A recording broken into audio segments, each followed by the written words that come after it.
3 నిమిషాల local call ₹1. ఓ ఏమయ్యా 3 నిమిషాలు ఫోన్ మాట్లాడితే ఎంత? జస్ట్ ₹1 బోర్డులో రాసింది కదా సార్. ఆ బోర్డులో ఉన్న మ్యాటర్ కమిటీ ఏంటో కదా. కమిటీ ఏముంటారు, తేడా ఏం రాదు కదా. రాదు. సరే నేను ఫోన్ తీసి హలో అనగానే టైం ఎంత అయిందో చెప్పాలి. అలాగే అర్థమైందా? రింగ్ అవుతుంది. హలో. అది 1 నిమిషం. ఎవరు? సుబ్బారావా? నేను స్వామిని. అదేనయ్యా, మా అమ్మాయికి పెళ్లి సంబంధం చూడమని చెప్పాను కదా, చూసావా? ఏంటి కుర్రాడు ఎస్టీడీ బూత్ నడుతుంటాడా? చిచ్చి, ఆఫ్టర్ ఆల్ నా కూతురుని ఎస్టీడీ బూత్ నడుపుకునే అడిగిస్తానా? నెవర్. సిగ్గు లేదు. పెట్టేస్తాను. పెట్టాయి. ఏమంటా? 12 నిమిషాలు. అంటే ఎంతసేపు మాట్లాడాను? 1 నిమిషం. ఇదిగో. ఇదేంటిది ₹10 నేను ఎంతసేపు మాట్లాడాను? 1 నిమిషం. 3 నిమిషాలు ఫోన్ మాట్లాడితే ఎంత? ₹1. 3 నిమిషాల్లో 1 నిమిషం అంటే ఎన్నో వంతు? 3వ వంతు. రూపాయిలో 3వ వంతు ఎంత? 33 పైసలు. నేను ఎంత ఇచ్చాను? ₹10. అంటే ధర్మగుణము విశాల హృదయం ఉన్నవాడిని కాబట్టి 17 పైసలు ఎక్కువ ఇచ్చాను. అర్థమైందా? సార్ 3 నిమిషాల కాలం ₹1 అని బోర్డులో ఉంది కదా సార్. అదంతా నాకు అనవసరం అయ్యా. 3 నిమిషములు గాని అంతకు లోపు గాని ఎంతసేపు మాట్లాడినాను రూపాయి తప్పనిసరిగా ఇవ్వలేను అని నువ్వు బోర్డు పెట్టుకోవాలి. పెట్టలేదు కాబట్టి అంతే. సార్ మరి మీరు డెప్త్కి వెళ్ళిపోతున్నారండి. నేనంతే, మా అమ్మాయి కూడా అంతే, చాలా డెప్త్కి వెళ్ళిపోతుంటాం. Hello STD booth. అదయ్యా, ఆ 3 గదుల పోర్షను అద్దెకిస్తా. అద్దె నెలకి 2000. సెపరేట్ మీటర్ లేదు కాబట్టి కరెంటుకి నెలకి ₹200. ఇది కాకుండా 6 నెలల అద్దె అంటే ₹12,000 అడ్వాన్స్ గా నువ్వు ఇవ్వాలి. అలాగే సార్, అలాగే. అవును, ఇంతకీ నీకు పెళ్ళయిందా? మీరు ఒప్పుకుంటే అయిపోతుంది. అదేంటి నేను ఒప్పుకోవడం ఏంటి? అదే సార్, మీ ఇంట్లో అద్దెకి దిగుతున్నాను కదా, ఇక మీదట మీరే పెద్ద దిక్కు కాబట్టి మీరు చేసుకోమని చేసుకుంటా. లేక లేదు. నువ్వు నాకు తెగ నచ్చేసావా? డెప్త్లోకి వెళ్ళే కొద్దీ ఇంకా నచ్చుతాను. మరి అగ్రిమెంట్ రాసుకుందామండి. అగ్రిమెంట్ ఎందుకు? మాటే స్టాండర్డ్. బాగా డెప్త్లోకి వెళ్ళి ఆలోచించండి సార్. నేను ఎప్పుడైనా అద్దె కొట్టేనుకోండి, అది దానికోసమే. అది నిజమే. అగ్రిమెంట్ రాసుకుందాం. ఇదిగో, నేను చెప్పినవన్నీ రాసి ఇల్లు అద్దెకిస్తున్నట్లుగా అగ్రిమెంట్ రాశాను. ఈ రెంటి మీద నువ్వు కూడా సంతకం పెట్టు. పెట్టు ఇక్కడ. ఇదిగో నీ కాపీ. అడ్వాన్స్ ఇదిగోండి సార్. ఎంత? 12,000గా? 12,000. లెక్క పెట్టలేదుగా? లెక్క పెట్టగల. ఇంట్లో ఎప్పుడు దిగుతున్నా? నేను దిగడం పక్కన పెట్టు. నువ్వు ఎప్పుడు ఖాళీ చేస్తావు? ఏయ్, అర్థం పర్థం లేకుండా మాట్లాడవాకు. నేను ఖాళీ చేయటం ఏంటే? ఎందుకు బయట బోర్డు లేదు రాసింది. ఇల్లు అద్దెకి ఇవ్వబడదు. అగ్రిమెంట్ లేదు రాసింది. ఇల్లు అద్దెకిస్తున్నట్టు అయితే ఖాళీ చెయ్యి. అదేంటయ్యా, నేను నీకు ఇచ్చిన 3 గదుల పోర్షనే కదా. అలాంటప్పుడు 3 గదుల పోర్షన్ అద్దెకి ఇవ్వబడని బోర్డు మీద రాయాలి, అలాగే అగ్రిమెంట్ చేయాలి. నేను ఒప్పుకోను. నువ్వు ఒప్పుకోకపోతే ఇల్లు అద్దెకి ఇచ్చినట్టు అగ్రిమెంట్ రాసి ఇప్పుడు కాదంటావని చీటింగ్ కేసు పెట్టి నిన్ను జైల్లో చేయిస్తా. అమ్మో, అంత పనిచేయకు. అందుకని ఖాళీ చేసేయి. ఇప్పటికిప్పుడు ఖాళీ చేసి వెళ్ళిపోమంటే ఎక్కడికి వెళ్తానమ్మా? అది కరెక్టే. నేను విశాల ఉదయం కాబట్టి నేను రెంట్ తీసుకుని ఇంట్లో నేను ఉండిస్తా. కాకపోతే రెంట్ అవుతుంది. రెంట్? అవును, నెలకి 3,000. నేను నీకు ఇవ్వాల్సింది 2,000 పోగా నువ్వే నాకు ₹1,000 సరిపోతుంది. Water separate, current separate. Okay okay. నెలకి 3,000 చెప్పడా? 6 నెలలు అడ్వాన్స్ 18,000 కొట్టు. 18,000? అవును కొట్టు. ఇదిగో రెడీగా 12,000 ఉన్నాయి. మిగతా 6,000 నువ్వు ఇంట్లో దిగుతావు కదా, అప్పుడు ఇస్తా కదా. God promise. ఇల్లు జాగ్రత్త. బేకులు గీకులు కొట్టావో అయిపోతావు. నా డెప్త్ ఏంటి అర్థమైంది కదా. ఓరి వీడి డెప్త్ బంగారం గాను నా ఇంటికి నేనే అద్దె కట్టుకునే డెప్త్ లో పడేశాడు. ఈ డెప్త్ లోంచి నేను ఎప్పటికి బయటపడతానో ఏమిటో. రకరకాల నివేదికలతో గందరగోళం. గౌడ పాప ఏం చేస్తాడు అతను మాత్రం. చిన్ని నటుడు ప్రభాకర్ రెడ్డి మృతి. నమస్తే. ఏంటో గోపాలం. ఏంటో గోపాలం, ఏంటి అటు ఇటు తిరుగుతున్నావు? ఇంకా ప్రకృతి పిలుపు, ఐ మీన్ నేచర్ కాలం అవ్వలేదా? అది ఏది అది ఏది సిగరెట్ పెట్టా? అది ఏదయ్యా చెట్టా? ఒక్కసారి న్యూస్ పేపర్ ఇస్తే హెడ్డింగ్ చదివిచ్చేస్తా. ఉందా? నువ్వు కడుపు కనవా? ఎంత పేపర్ నీదైతే మాత్రం చదువుకునేటప్పుడు అడుగుతావా? ఈ మాత్రం బోర్డు పేపర్ కొనుక్కోలేదా? దరిద్రుడా. ఏంటో గోపాలం, పొద్దునే ఏడుస్తున్నావు. మీ ఆవిడ ఇంకా ఊరి నుంచి రాలేదనా? కాదండి, ఆనందం గారు నా పేపర్ చదువుకుంటున్నారండి. నేను ఆయన పేపర్ అడిగారండి. నీ పేపర్ నువ్వు అడిగితే అందులో తప్పే ఉంది. చదువుకుంటున్న పేపర్ అడిగారు కదండి. ఆనందం గారు ఫీల్ అయ్యారో ఏమిటో. చచ్చా ఏం ఫీల్ అవ్వట్లేవా? ఫీల్ అయ్యే ఉంటారండి. దానికి ఎందుకు ఫీల్ అవుతారు? అయ్యో ఫీల్ అయ్యే ఉంటారని నా డౌట్ అండి. పాపం ఒక్కసారి డీప్ గా ఆయన పాయింట్ ఆఫ్ వ్యూ లో ఆలోచించి చూడండి. ఆనందం గారు ఫీల్ అయ్యేందుకు ఎక్కువ అవకాశాలు ఉన్నాయి. ఏమంటారు? చచ్చా ఆనందం కాదయ్యా, నేను ఫీల్ అవుతున్నాను. మీరెందుకు? ఇలాంటి దద్దమ్మకి ఇల్లు అద్దెకిచ్చినందుకు. ఏడు మోహన్ నువ్వును ఎప్పుడు ఫీల్ అవుతుంటాడు. ఫీల్ అవటం హౌస్ ఓనర్ దద్దమ్మ అని తిట్టాడంటే ఆయన ఎంతగా ఫీల్ అయి ఉంటాడు. ఏమిటో విధవ జన్మ. పొద్దున్నే అందరూ ఫీల్ అయ్యేట్టు చేస్తున్నారు. వస్తే నా ముద్దుల పెళ్ళామా ఇంకా రెడీ కాలేదంటే పెళ్లికి రావట్లేదా? ఎలా రమ్మంటారు? కట్టుకోవడానికి మంచి చీర కూడా లేదు. ఏంటి ఎదురుగా ఇన్ని మంచి చీరలు పెట్టుకొని కట్టుకోవడానికి చీరలు ఏమంటావేంటి? ఇవి నావి కావండి, ఆ. గోపాలం గారి బాధ్యవి. ఆ. నిన్న గోపాలం గారి ఇంట్లో లేనప్పుడు గోపాలం గారు వచ్చాక ఇవ్వమని ఇలాంటి వాడు ఇచ్చెళ్ళాడు. అదే మరి ఎతకపోయిన చీర ఎదురు కావడం అంటే. ఇందులో నీకు కావాల్సిన ఫస్ట్ క్లాస్ అయిన చీర కట్టుకుని రెడీ అయిపో. అయ్యయ్యో, వాళ్ళ ఆవిడ చీర అడగకుండా కట్టుకుంటే గోపాలం గారి కోపం వస్తుందేమోనండి. వాడు మహాని కోపం కూడానా? వాడు మహా అయితే ఫీల్ అవుతాడు, లేకపోతే కూలిపోయి కుళ్ళిపోతాడు. వాడి సంగతి నేను చూసుకుంటాను కదా.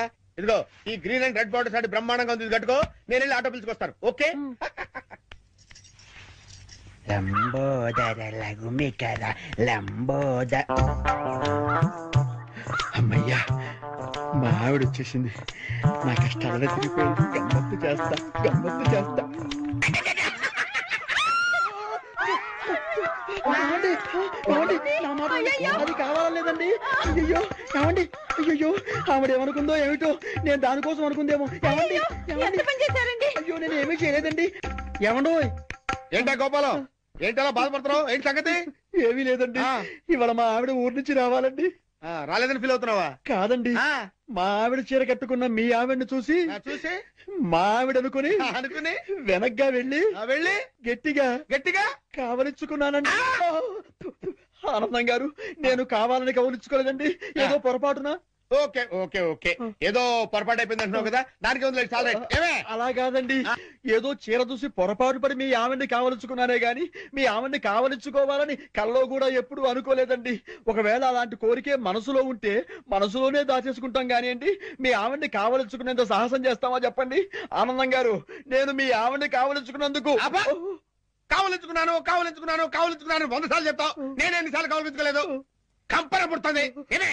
అంటే నేను మీ ఆవిడ్ని కావలించుకున్నందుకు మీరు ఫీల్ అవుతున్నారు కదూ? నేను ఫీల్ అవటం లేదు గోపాలం. ఏం కాదు, మీరు ఫీల్ అవుతున్నారు.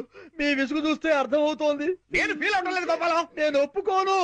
పరాయి మగవాడు సొంత పెళ్ళాన్ని కావలించుకుంటే ఫీల్ అవ్వకుండా ఉండేందుకు మీరేమి దద్దమ్మలు గారు. దద్దమ్మలు, సన్నాసులు, చవటలు అయితే పరాయి మగవాడు పెళ్ళాన్ని కావలించుకున్నా కూడా పట్టించుకోరు. కానీ మీరు ఆ టైపు కాదు కాబట్టి మీరు ఫీల్ అవుతున్నారు.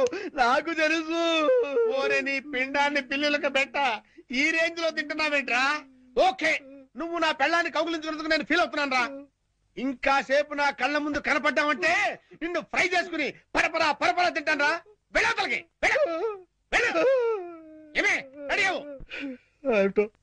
ఆనందం గారు ఎంత లేచి ఫీల్ అవ్వకపోతే అంత లేచి మాట్లాడతారు.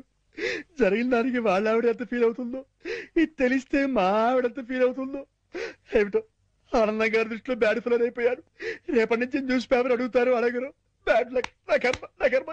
శతమానం భవతి శతాయు పురుష శతేంద్రియే ఆయుక్షేవేంద్రియే ప్రతిదిష్టతి.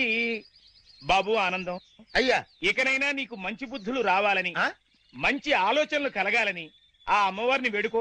నాకెప్పుడు చెడ్డ ఆలోచనలు రాలేదు పంతులు గారు. చా ఊరుకో. పరాయి మగాడు నీ భార్యని పాడు చేసినా ఫీల్ అవని దరిద్రపు స్థితికి చేరుకున్నావట. అలా చేరుకోవడం తప్పు కదా. ఇంత జరిగినా నీ ఆలోచనలు పెడదవ పట్టకూడదనిన్ని, నువ్వు సక్రమ మార్గంలో నడవాలనిన్ని పాపం ఎలా ప్రార్థిస్తున్నాడో చూడతను. అతను ఇద్దనా? ఒరే గోపాలం, నేను ఏదో అంటే దానికి నువ్వు ఏదో అనుకొని నానార్థాలు, విపరీతార్థాలు, టీకా తత్పర్యాలు తీసి సాక్షాత్తు గుళ్ళోనే కుళ్ళబోస్తారా? ఒరేయ్, ఈ రోజు నుంచి చెప్తున్నాను విను. నువ్వు నా పెళ్ళాన్ని కౌగులించుకున్నావని ఎవరితోనో చెప్పినా, నేను మాట్లాడిన మాటలకి డబుల్ మీనింగ్లు తీసినా నీ పెళ్ళాన్ని రేప్ చేస్తాను. చూసారా, మీరు ఆ విషయంలో ఇంకా ఫీల్ అవుతూనే ఉన్నారు. ఏమిటో అంతా నా కర్మ. Bad luck. చేసుకున్న వాళ్ళకి చేసుకున్న. మీ అడ్రస్ చెప్పలేదు. ఏంటమ్మా అడ్రస్ కావాలా? దా చెప్తాను రా. ఈ గోపాలం గాడు ఒకడు నాకు తగిలేడు దరిద్రుడు ఆ? ఆ? అయ్యో చెప్పాడు మొత్తం చెప్పేసి ప్యాంట్ వేసుకొని డ్రైయర్ వేసుకోకపోతే బాగుండదు. ఎందుకు చెప్పావు? ఏరా చెప్పేశావా మొత్తం చెప్పేశావా? నువ్వు నా పెళ్ళాన్ని కౌగులించుకున్నానని ఫీల్ అవటం లేదని, నువ్వు చేసే వేద ప్రచారానికన్నా నా పెళ్ళాన్ని పాడు చేసినా బాగుండేదని నేను అన్నానని ఈ విషయం మొత్తం చెప్పేశావా? ఏంటి ఇతను మీ ఆవిడ్ని కౌగిలించుకున్నాడా? ఎప్పుడు?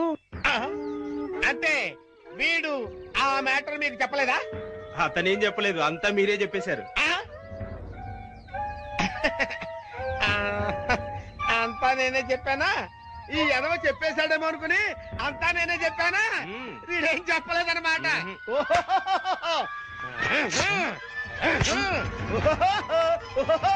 బాబు రండి రండి రండి రండి. ఈ ఎదవ నా పెళ్ళాన్ని కౌగులించుకున్నాడు. మీరు కూడా కౌగులించుకోవచ్చు, ఎన్నిసార్లైనా కౌగులించుకోవచ్చు. నా పెళ్ళాన్ని కౌగులించుకున్నాడు, డింగరేలు డింగరేలు డింగరేలు, ఓ డింగరేలు డింగరేలు డింగరేలు డింగరేలు.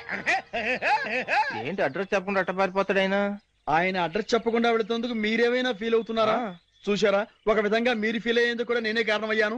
ఆయన ఫీల్ అవుతున్నారు, మీరు ఫీల్ అవుతున్నారు. మీ ఇద్దరు ఫీల్ అవడం చూసి నేను ఎంతగా ఫీల్ అవుతున్నానో మీకు అర్థమైందా? చూశారా మాస్టారు, మీరు ఫీల్ అవ్వకుండా ఉంటే బెటర్. మాస్టారు ఒక్క క్షణం కాస్త ఆగుతారా ప్లీజ్?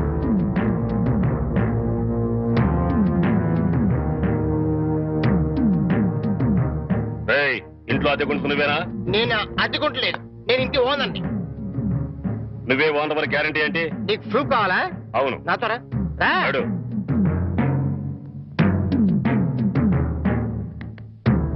ఈ నెల అద్దె ఎప్పుడు కడతావు? కడతాను రా, మా రౌడీ గారు వస్తే నువ్వు వంటి కట్లు కడతాను రా. అద్దెడితే సైలెంట్ చేసి ఇస్తావేంటి? అదేగా కడతా, తప్పకుండా కడతా. హెడ్ తాకట్టు పెట్టాను సరే కడతా, సరేనా? కడతా కదా.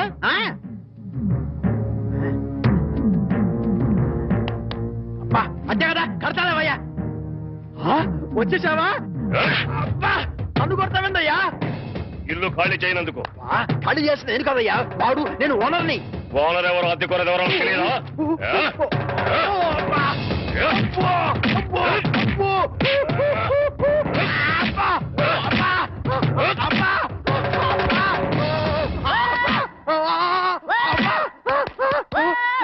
ఆడెళ్ళిపోయి చాలాసేపు అయింది.